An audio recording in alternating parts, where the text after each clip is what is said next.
Con este frío y esta lluvia, ¿no querés venir a cucharear y mirar el streaming submarino del CONICET? Enviar. ¡Fa! Planazo. No, si está para eso y para nada más. ¿Vos le viste el streaming? Trombólico. Hipnótico. Sí, voy a mirar 5 minutitos a ver qué onda. Y cuando quería acordar, así. Y no puede parar.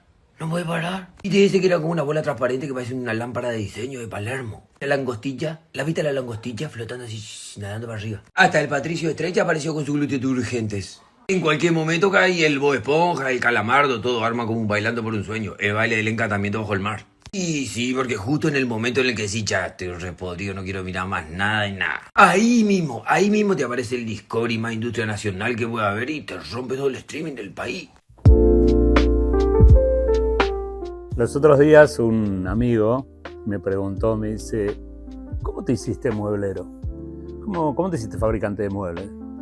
Y yo le respondí rápidamente, la verdad que de casualidad, porque en realidad estaba sin trabajo cuando tenía 22 años, estaba sin trabajo y un amigo me ofreció si quería trabajar con él en el depósito, en la expedición de una fábrica de muebles.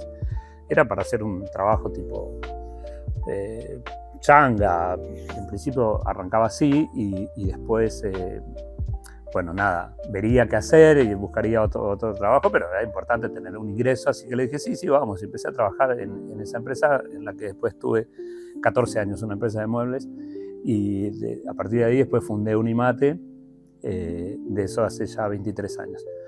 Bueno, la cuestión es que yo siempre até mi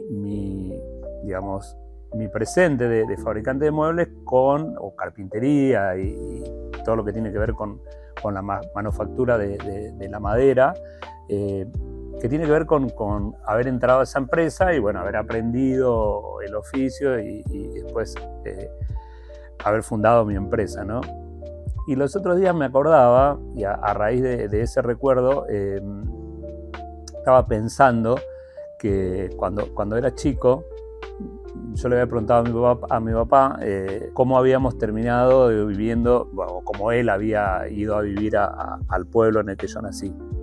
El pueblo que yo nací es un pueblo muy chiquito, que en este momento tiene unos 200 habitantes, pero en ese momento tendría unos 800, 1000 habitantes, un pueblo en Misiones, de calle de tierra, de gente laburante, que se fundó alrededor de una fábrica de maderas terciadas y multilaminado para encofrado. Mi papá trabajaba ahí, pero bueno, la fábrica se fundó, era una historia muy, muy particular y muy interesante, que el fundador de la fábrica, eran dos fundadores, dos socios creo, habían invertido ahí en ese lugar, compraron miles de hectáreas y empezaron con la fábrica de maderas terciadas. Y tenían aserradero, tenían un sector donde se cortaba la madera, servía, después se debobinaba la parte de la madera para sacar las láminas y se secaba y se armaba después los terciados y los multilaminados. Bueno, tenía varios sectores, la empresa era muy importante y tenía como 600 empleados, 700. Vendía a todo el país, era una empresa, estamos hablando en los años 50, cuando se fundó la empresa. Y para atraer empleados, lo que hacía el dueño de la empresa, que era muy fanático de fútbol, él fundó la fábrica y al lado fundó un club de fútbol, el Club San Miguel, que, bueno, dicho sea de paso, fue un club importante en esa zona. Fundó el club, hizo una cancha muy linda, le puso luces para que se pudiera jugar de noche y le faltaban jugadores para el equipo y le faltaban empleados para la fábrica. Entonces lo que hacía era armaba partidos amistosos en otros pueblos, en otros lugares, en otras ciudades. Y bueno, si él veía a alguien que le gustaba, que jugaba muy bien al fútbol, lo invitaba a venir a vivir al pueblo y a jugar en el club y le ofrecía trabajo. La verdad que era muy novedosa la forma que tenía de captar empleados. Y en una de esas giras, mi papá era arquero de un equipo de fútbol, era chico, tendría 20 años, y el dueño de la fábrica lo conoció y le ofreció irse a vivir al pueblo, trabajar en la fábrica, y y ser arquero de... Bueno, así mi papá terminó viviendo en ese pueblo y yo nací ahí. Pero lo más trascendente, digamos, en esta historia que quiero contar es que él le ofrecía a los empleados que iban a trabajar a la fábrica un terreno que se lo daba una especie de comodato, o no sé, una especie de comodato sería, y si se quedaba una determinada cantidad de tiempo, le hacía la escritura y se lo regalaba, se le daba el terreno a su nombre. Y la casa de los obreros, de las personas que iban a trabajar a la fábrica, se lo hacían entre los compañeros que trabajaban en la fábrica, tenía una carpintería importante.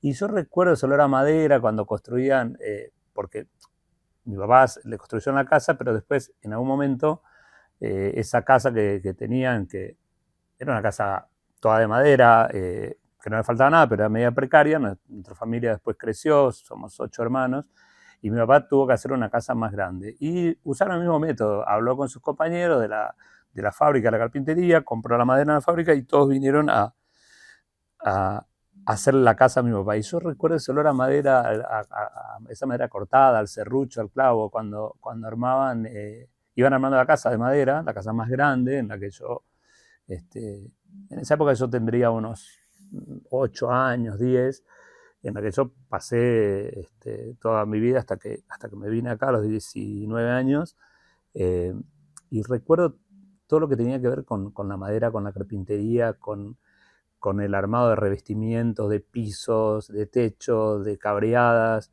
y yo estaba metido ahí ayudando, haciendo, llevando, trayendo, porque estaban haciendo esta casa, era una alegría muy grande, y aprendí 2 cosas muy interesantes, que ese olor a madera es la que me iba a acompañar toda la vida, porque hoy estoy, digamos, con esta fábrica que tiene que ver con la madera, y la otra que aprendí es la solidaridad de los compañeros, y que todos trabajaban para darle una mano a una persona que necesitaba, y lo hacían todos fuera del horario de trabajo, ad honorem, los fines de semana, y la casa se construyó y se terminó en meses. Y son cosas que me han marcado, así que nada, la historia de por qué tengo Unimate viene de ahí y tiene que ver con eso, con mis orígenes y con mi identidad. Bienvenidos a Unimate. La noticia de la semana es que el CONICET transmitió en vivo el Fondo Marino del Mar Argentino frente a las costas de Mar del Plata, y esa transmisión superó a los canales de streaming que estaban transmitiendo en ese momento, como Luzu, Olga, Carajo y Neura. Nos vemos la próxima semana.